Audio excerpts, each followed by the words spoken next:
Hi, I'm Steve Parry. I'm the Group Claims Director for Hiscox Insurance, and this is my Duvet flip.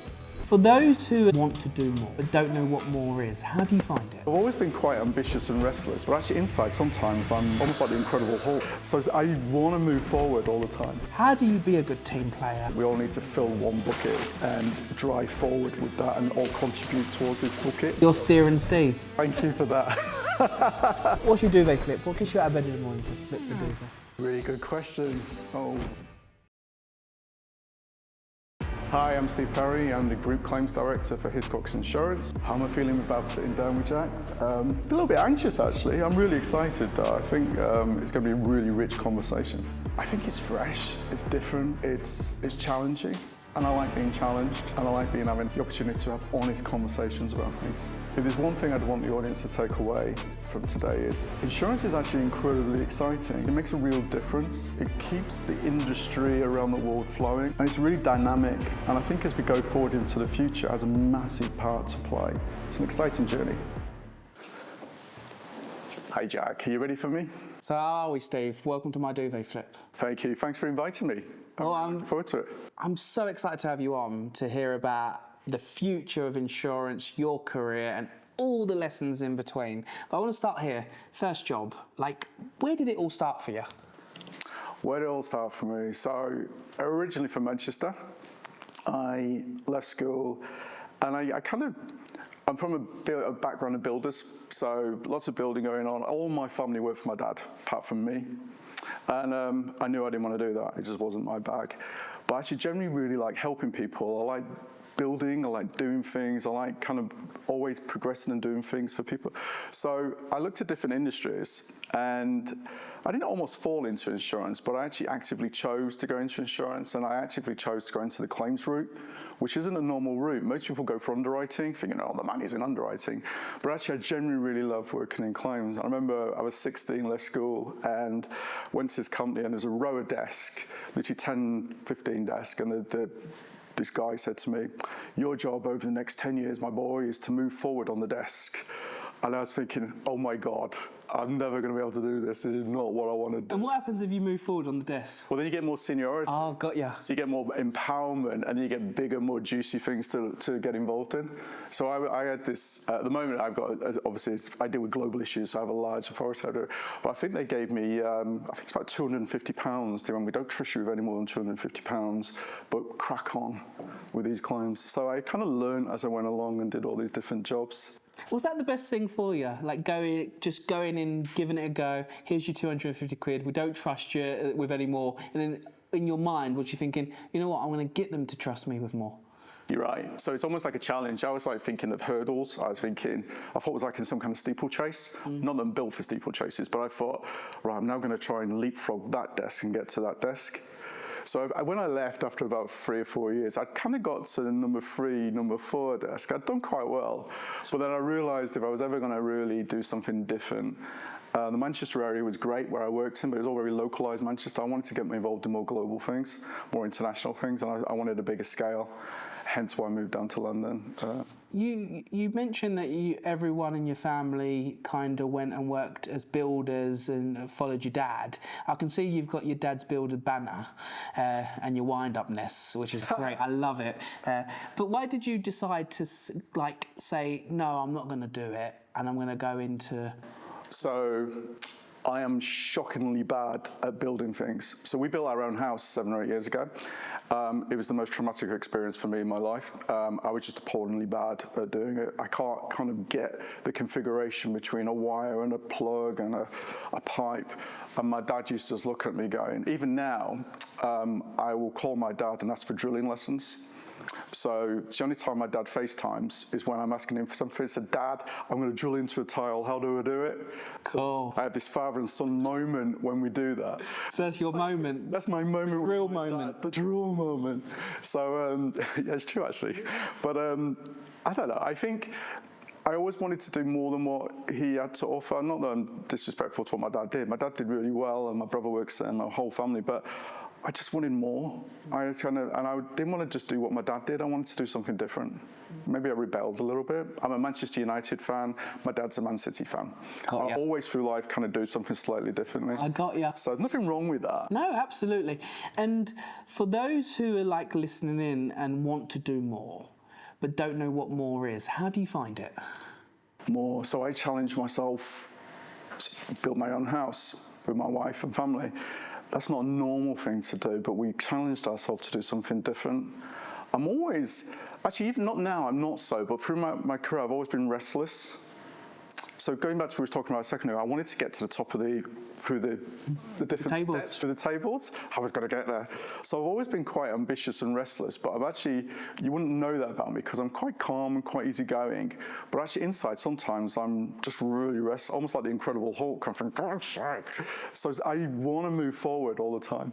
So that drives me, actually. It really drives me. And it's not just that, it's my wife as well. So when you think about why I do things, it's for myself and my family. And I always want to do well for them, not necessarily for myself. But there is a bit of it for me, obviously. But I always want to do well for my family. It's real, going back to my dad, the core values. I have all these real core values that kind of resonate with me all the time. And your core values, I think values are so important. It takes some people years to find what they actually truly believe in, what they value, what they don't value. When did you find yours, and how did you get yours? So I hate things that are not fair. So if something's not fair in life, I just rebel against it, and I don't like it. So that resonating that through to my job at Hiscox, we have to be fair, we have to be honest, and we have to treat people with respect. We'd want to be treated ourselves. That's a real core value for us. So that resonates through with me. And I always, every time I go into a room, actually, I'm a bit of a person that's go into a room and I'll watch the room slightly. So I'll watch the room and kind of navigate my way around it. And sometimes you get these really loud people that are really desperate to say something, but I'm not that person. I'm really not that person. But I just listen to people, and then I'll try and plug things together and go, actually, what you need to do to move this forward, this issue you're talking about, is the following. So I'm always like the calm voice in the room. But I think that works really well with my job. Bring a bit of calm to it, but a bit of control, a bit of kind of self-reflection sometimes. Have you ever done a job or work somewhere that you've not found fair? For someone who's got the values of fairness and making things fair, which I totally agree with, have you ever work somewhere where it's compromised what you believe? And how does, if someone's in a situation where they're working somewhere where it's kind of compromising their fairness or whatever their value is, how do you deal with it in a grown-up way? Yeah, so I'll give you a live example. Okay, so I was in South Korea. I'd been there for 2 weeks, going through the big oil refinery exploded. And we were working through the numbers and went, these numbers don't add up. There's something wrong with the numbers. And what had happened is the Excel spreadsheet they used on their climb, the formula was wrong, and it was out by nearly $20 million. Completely wrong. So my team were going, look, it's their mistake, they messed up.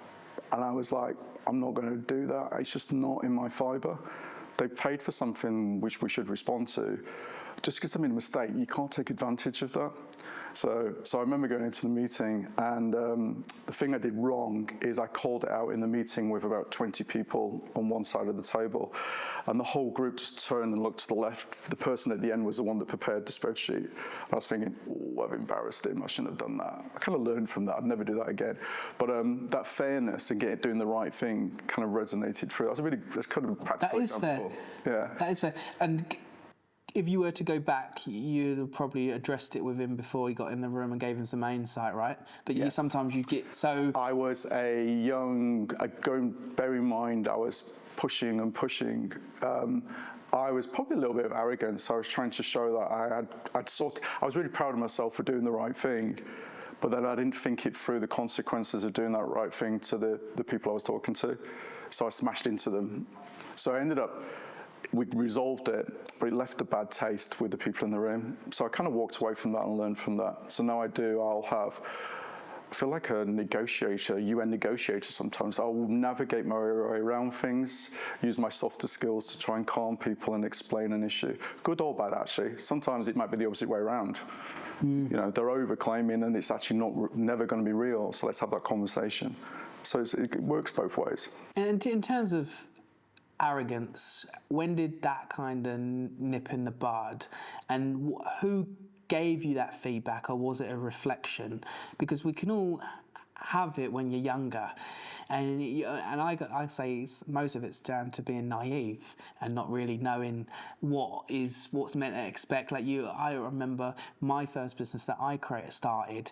The only bit of advice, because I grew up in accounts, so the only bit of vision that I had was like the American movies where you have two PAs, a glass office, and a car pick you up. I was like, okay, I've got investors' money. Let me get two PAs, a glass office, nice, and a Mercedes. And you just think, actually, that's not what you do when you're a startup. You need to focus and be all in. And yeah, so that was a lesson for me. What about you? So I worked for a company that was incredibly competitive.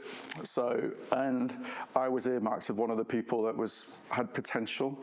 So they were constantly telling you, you've got potential, we like you. I think, oh, this is good. We're going to send you here and sort out this big problem, and you're in charge. So that comes with a lot of empowerment, but until you learn to control that empowerment, you sometimes become a little bit arrogant with it.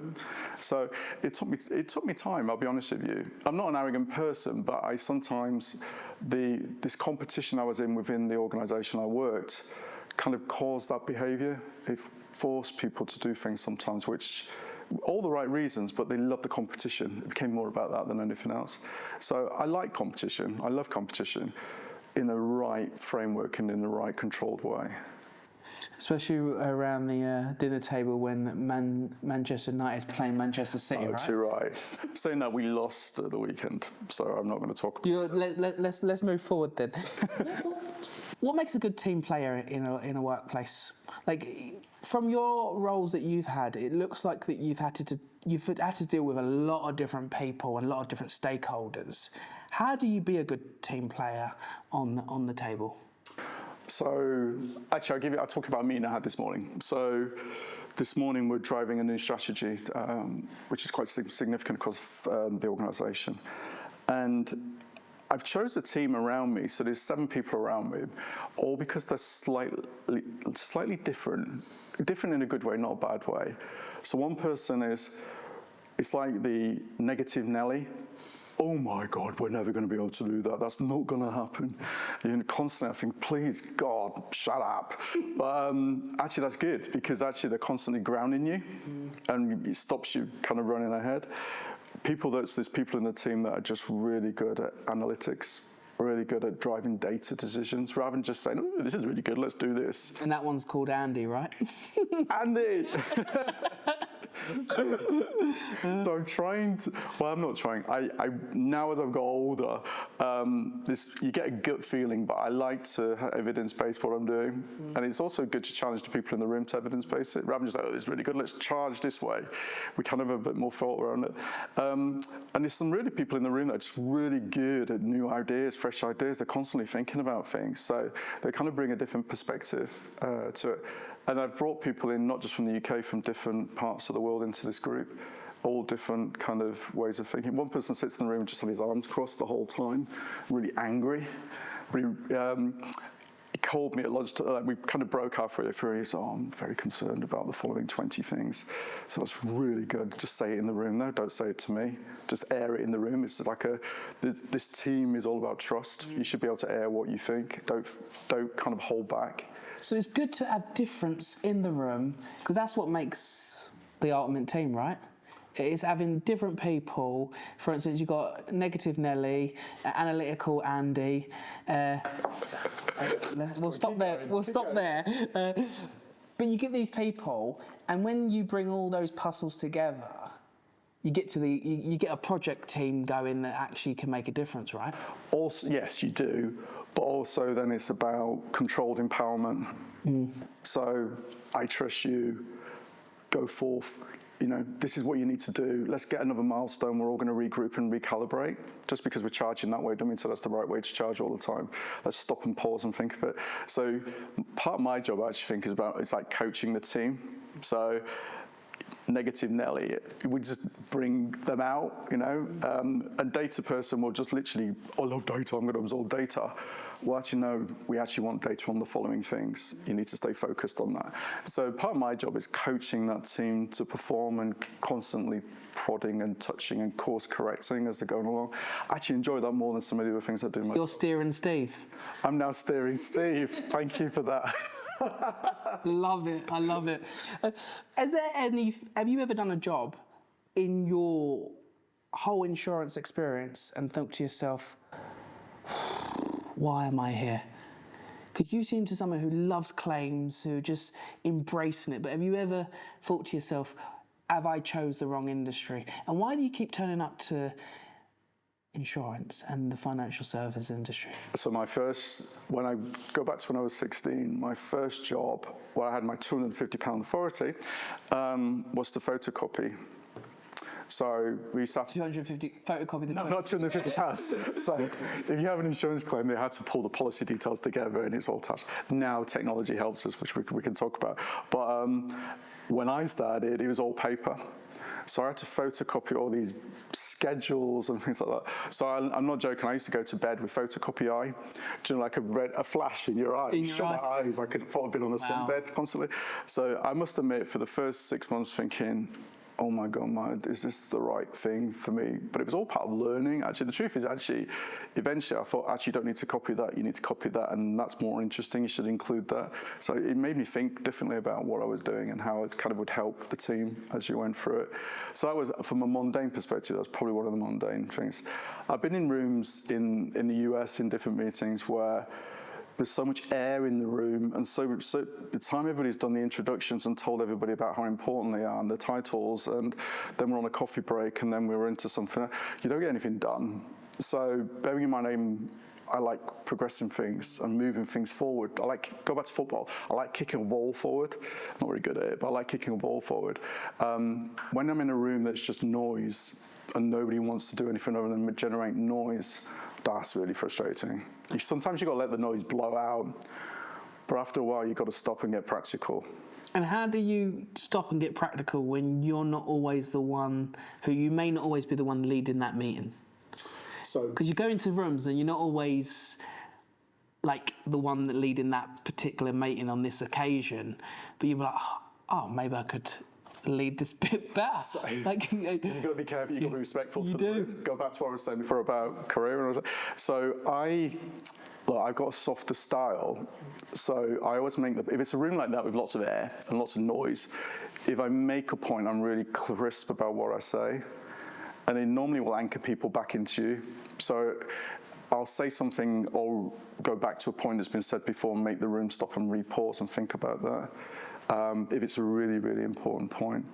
Or without saying, actually, this meeting's going nowhere, let's all refocus and move, which is just going to kill the room. It's about kind of using your time and choosing your moment to crystallise that sometimes. Have you been a steering Steve throughout your whole career? Like, I want to get from 250 quid to that third table, or I want to make sure that we can bring a team together that steers it in the right direction, or joining a meeting like you do where there's loads of air and you go, okay, I'm just going to steer it back on track. Would you say steering's one of your kind of superpowers? Superpower, I like that phrase. Yes, I probably is. Thank you for calling me Steering Steve again. But what's an insurance claim? It's somebody's got a problem, they need help to replace, rebuild, protect, defend, and you have to steer them through that journey. So maybe, that is my superpower. Also, I like people. So I like listening to people. I just like different ways people interact with each other. Even the conversation we had sending about the team, this meeting this morning, I generally smirking, but it was all spot on what we said. That's exactly that team. So I love the way people work together and interact together. So I like moving people. I'm not always right. I've made some terrible decisions. I try and course correct quite quickly. But I've literally been at the end of my skis, so to speak, thinking, oh my God, I feel really uncomfortable. Sometimes it's gone really well for me, and sometimes somebody's had to pull me back and stop me. Go around the roundabout again. Go around the roundabout again. Yeah, don't do that jump because you're too hefty and you're going to fall back on your face. But I've had people around me that are quite good at telling me that. But it also seems you're someone who also likes to have a bit of fun in the process as well. Like, work doesn't have to be boring. You can do a good job, work with good people, but have a bit of fun in the process as well. I love fun. Yeah. So I'm sometimes disruptive on purpose. So I will, and I sometimes forget I'm fairly senior. So when I say things, sometimes you can see people going, what does he mean by that? Or I'll play on my Manchester accent. And I don't know, this morning we were talking about buckets of water. What I was trying to do is say, look, we all need to fill one bucket and drive forward with that and all contribute towards this bucket, which is quite interesting when you've got people from France and they're called going, bucket? What is this bucket? It was quite interesting. So, but I was amusing myself, I know I was. I deliberately chose a word. You just ran a bit more. I chose a northern word that was difficult for the room to kind of anchor back to. I love it. So, Steve, I want to talk a little bit about the future of insurance. Like, what's your take on it? Where do you think it's going?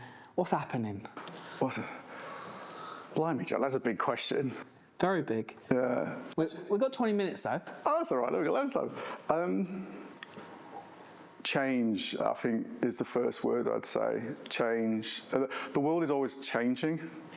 And go back to the year 2000 and think about what happened over the last 5 years. You wouldn't have predicted any of that. And then you think about how does insurance navigate itself around all of that? And I think the companies that are going to do really well and be really successful in the future are going to be the agile companies that can retarget and refocus around that change. It's always evolving. You think about risk and you think about what's going on in the world. Everything is, you turn the news on, there's all these different headlines of different things. And insurance has to kind of somehow, it's almost like an oil, like a glue. So somebody once said to me, he said, insurance is like a big machine and it only works because the oil, insurance is the oil around it and industry works because of that. And I was thinking, I kind of get it. But actually it's true to a degree. A lot of will trade, all these sort of things happen. I insure my house because I can't afford to rebuild it if it burned down. I don't like the risk of that. So I pass it to an insurance company. You go on insurance when you go on a holiday because you don't want that risk. Everybody has different needs for it, but how the insurance becomes more relevant for the future and the customer journey in the future is going to be really interesting. I think that customer journey thing is going to be really impactful for, one, how insurance responds, but secondly, how relevant it's going to be. And what's your predictions on how it's responding, or what are you doing to help the response? Because what you do now affects tomorrow, right? In terms of you've got a role to play to support that change. So I paid for a survey a few months ago, and the survey went out to multiple customers and came back and said the following: just do what you say you're going to do, what you promise to do, and just give me choice in that process. So what I think was going to be really important, so I was like, that's pretty obvious.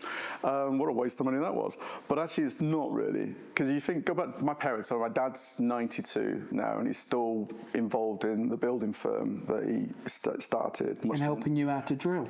Teaching me how to drill, more importantly, yes. He has risk, he has things that he does as part of that business, and he's 92 years old, and you'd think, he'd probably want to speak to somebody or fill a form in because that's almost like a traditional way of doing it.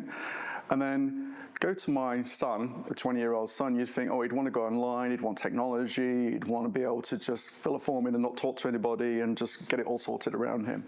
The truth is, it's like if you go into a supermarket, you can buy online, you can do self-checkout, you can go and talk to the deli counter, the expert, the professional that help you, or you can just go shopping and have a chat as you're going through that journey. So supermarkets have to cater for all that customer needs, and they do it really well. Some do it better than others, and the ones that do it really well are really successful. So if you think about insurance, it's about making it personalized, making it relevant for people, and using the right amount of technology and data to help inform that decision to make it easier for people. So if I was a customer and I bought some commercial insurance, I'd buy the insurance online on a Sunday afternoon, and I insure with Hiscox. So Me too. do you? For the business, Oh, yeah. thank you very much for the business. So good choice. So I buy the insurance. Hold on, we do, don't we? Yes, you do. Yeah. I knew that. No, I know we do. I was winding you up. I already knew. We talked about it in the lift. Oh, cool. So I buy my insurance online on a Sunday afternoon for my business, my risk. I want to be able to interact using technology. I want to notify you, and it's all about how quickly do I get an outcome, an acknowledgement? How quickly do you help me replace, repair? How do you get the right expertise to me to help me and assist me? So I think as you think about the journey over the next few years with customers, it's about that relevance and about almost like you know, we're more than just a transactional purchase. We're there for you. You know, as we understand the customer needs. So I work, I've got my house, I've got children, I've got a car, I've got a daughter that's probably going to go to university in the next year or so. My life is just changing constantly. So if you have an insurance company that kind of work with you and kind of understand you as a customer, there's more stickiness in that. There's more relevance, just from a small local perspective. And then if you think about AI, and if I got £1 for everybody that sends me an email on AI, I generally would stop working because I get inundated with AI. And all I think about is, oh my God, this is really cool stuff that I don't quite understand, but I've got people that do understand it really well. And then I think, how can I use that to make the customer journey better? And how can I kind of make it easier for that person that's making the claim on a Sunday afternoon from their laptop? And how can I kind of use technology to make that better? And that's the bit, I think whoever gets that really, really in a good spot will really differentiate themselves. Do you have to support one group of people, do you have to sometimes alienate another? And how do you find that balance? So if you go and put AI in all your product, yeah, and then there's someone like your dad who's 92 years old, he's going to go, AI, what does that mean? And this is too. Who am I speaking to? A human? Or do you have a blend? How does that work? So interesting, isn't it? So, I mean, AI is not new. You think about blockchain, all stuff's going on. So, I see it as helping us with the journey. So, my dad wouldn't know there's AI involved. So, so I'll give you an example. My dad loses his laptop, highly likely because he constantly loses things. So my dad notifies the claim online. Just go with me. I'm with you. Finds his glasses and goes for it with my mum in assistance. 2 hours later, they've got their name right and off they go. So AI will go, actually, it was an XYZ computer. This customer's been with us for X number of years. There's a £200 excess. Mr. Parry, we can replace this for you. We can send you a payment now within the next 2 seconds, or we could give you a choice what you want. But it's done, we've validated it, and we've moved the claim forward for you. That's really good service. That is. It's really good service. So AI can help scrape data for costings. It can do lots of different stuff. And then think about it a different way. So go back to my dad's business, okay? So my dad's on a construction site and somebody has a really terrible injury whilst they're working at the site. So somebody's very badly injured. AI, when the claim comes in, can instantly start looking at how can we rehabilitate this person, how can we help them, how can we help protect the business that's been impacted by it, but more importantly, how can we do the right things by this person that's been injured in this process, and how can we target interim payments, how can we do things to get this person back to where they should be quite quickly. And AI can help nudge you in the right direction. It's not going to drive it, it's always going to be a human being that's driving it. It's an enabler. It's massively an enabler. Stop for now. I think it might change as we get more comfortable with it, but it's an enabler, you're right. And why should anyone consider insurance claims as a way forward, like you did when you was given that 250 quid? £250, yeah. So just going back to what I was just saying about oil in industry, and then some of the things I've done in my career, I've been exposed to different scenarios, different events, different different things that I would never have, if I stayed in one industry if I became a mechanic or whatever, I would never have that exposure. Businesses need insurance. Businesses have constant need for different risks, even AI, okay? So AI brings risks, insurance risk, because AI or Copilot's being used to transcript this. Did it do it 100% accurately? What data is it used? Is there privacy issues as a result of what it's just done? Suddenly there's loads of risk involved in it. So insurance is constantly spanning off and it's re-evolving, and it's, like I said before, change is constantly changing and evolving. Isn't it quite cool to work in an industry that's constantly changing? Do you have to love change to be in an industry that's always changing? No, not at all. No, you think about fine art insurance, you think about some of the really sophisticated things that go on in certain bodies of insurance. You need expertise, you need knowledge, and sometimes it's a traditional approach. I hate the word traditional, but actually that's really important. It gives you credibility and it gives you confidence and stability in the process. So no, it doesn't actually. Different parts of insurance plates. Go to a car showroom. Okay, so if insurance it's a promise to do something, isn't it? Okay, so this is why I work in claims. So it's a promise to do something.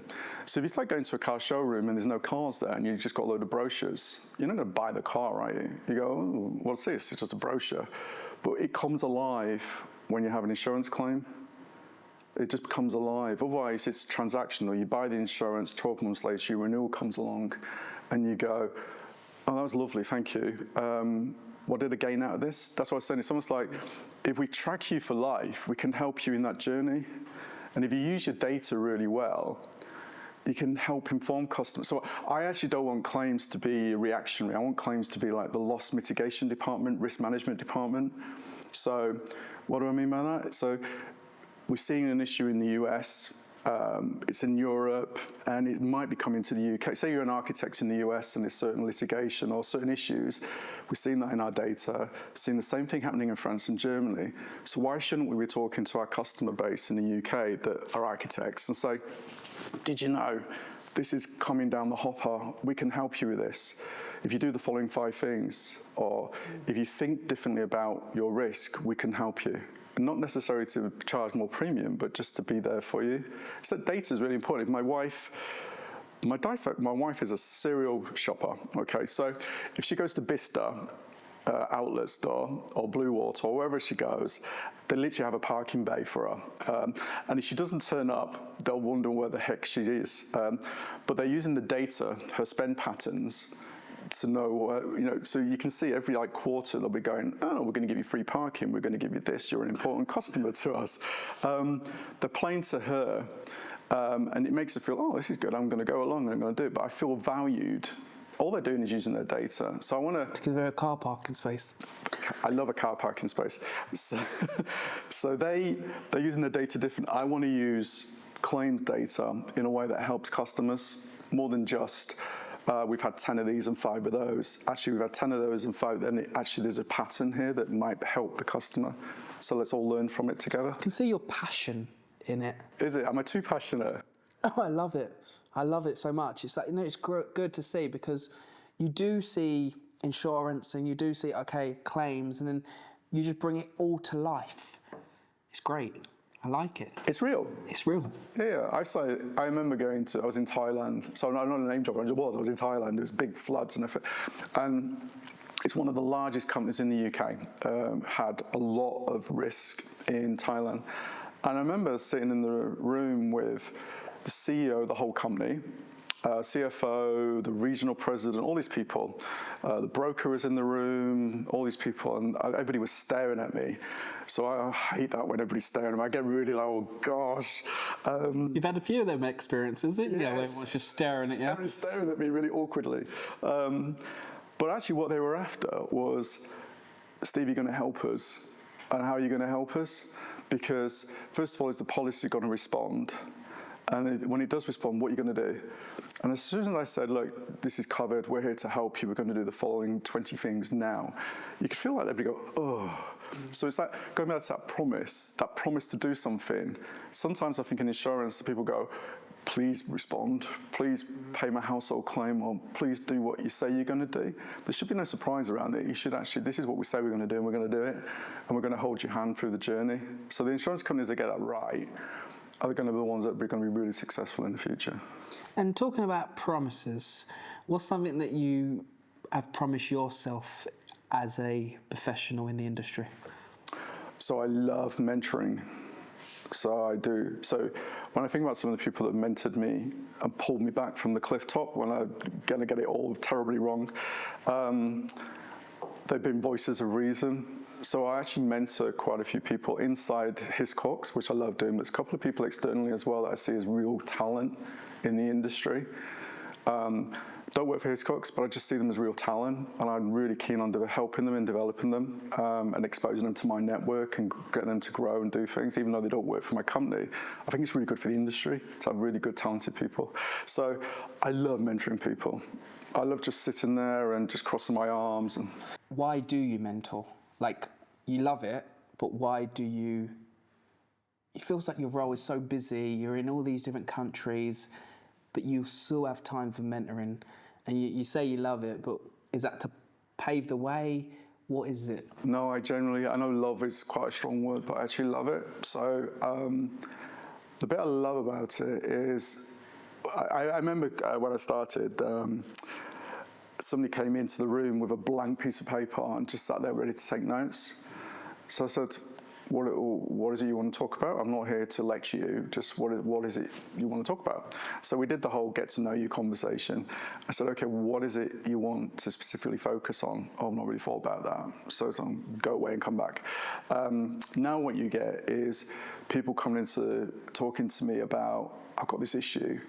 I think I'm going to do the following 10 things. Do you think that's going to really work? And you go, well, actually, 1 to 5 is cool. Definitely do it. 6 is terrible. Don't do that. Go sideways and then go forward again. So I love kind of doing that sort of thing with people. And then what was really interesting at Christmas, all these people, because we've done it for a year with a few people, all these people go, oh, I want to thank you for what you've been doing. Oh, I don't want any thank you. The fact that you're kind of 12 months into this program with me and you're actually now not asking me the same questions, you're constantly challenging me. It's really, really interesting. And then what I'm doing actually is some of the mentoring are cross over to other individuals. Did you know? Have you thought about the following? And they think, oh my God, this guy's amazing. But I'm not. I'm just actually nicking the stuff that somebody else has brought to me. And it gives you fulfillment, right? It gives me massive fulfillment. Yeah, I really enjoy doing it. Anyone who's looking for fulfillment in their jobs, whether they're starting their career, figuring it out, or halfway through, or at the end of their career, what's your advice to them? So I'd say be restless. Always look for a challenge. No matter what you do, if you're photocopying, where I started off, I was restless and I challenged and I did it slightly differently. So that's always been something I've been. And actually sometimes when you get to the place where you want to be and you're really enjoying it, you've got the right people around you in the right organization and you actually got that spot where you love it, that's brilliant. I'm not saying everybody needs to be the CEO or everybody needs to be the manager. You just get your level and you think, God, I love what I'm doing. I don't want to do anything. I just want to expand it in this area I'm in. But so there's a place for everybody. So that's yeah, Restless is good. The one advice I got given was just be yourself and be authentic. Somebody said to me, like, we all know you've got a silly accent from Manchester, and we all know you're a bit chubby. Just take that as given. He said, we all know that. It's brilliant. That's what we love about you. So we like that you're just authentic, and you just, when you say something, it's thoughtful. Don't just say something for the noise. Go back to the conversation with somebody before. I hate noise for the sake of noise. So people that are thoughtful, restless, and know where they're going, but you don't always go forward. You sometimes do crab moves. Crab moves are okay, actually. I've done a few crab moves in my career. Crab moves are okay. I like a crab move. So do a few crab moves. It's a bit weird to watch, but I do a crab move and then pause, learn, and then move forward. I love that. I like that a lot. Are you ready for my final question? I am. Are you sure? Bring it on, go on. Bring it on, okay. It's no crab moving, don't worry. What's your duvet flip? What gets you out of bed in the morning to flip the duvet? That's a really good question. Oh, we saved for last. I love what I do. I generally love what I do. I love that we're transforming and changing. I just love that. It energizes me. And I love working with people at Hiscox that challenge the norm. That's why I work there. We challenge the norm constantly and we want to make things better. That is really exciting to be involved in. So either crab moving or moving forward, right? Yes, all movement though. All movement. And I'll just say for that, thank you for joining us. Thank you for the laugh, both on camera, off camera, being yourself. I've really enjoyed this. Thank you. You're one of the good ones, so thank you. Thanks, Jack. That was good fun. Thank you. And there we are. That was cool. Did you say anything on your paper? Any of my notes. I knew it.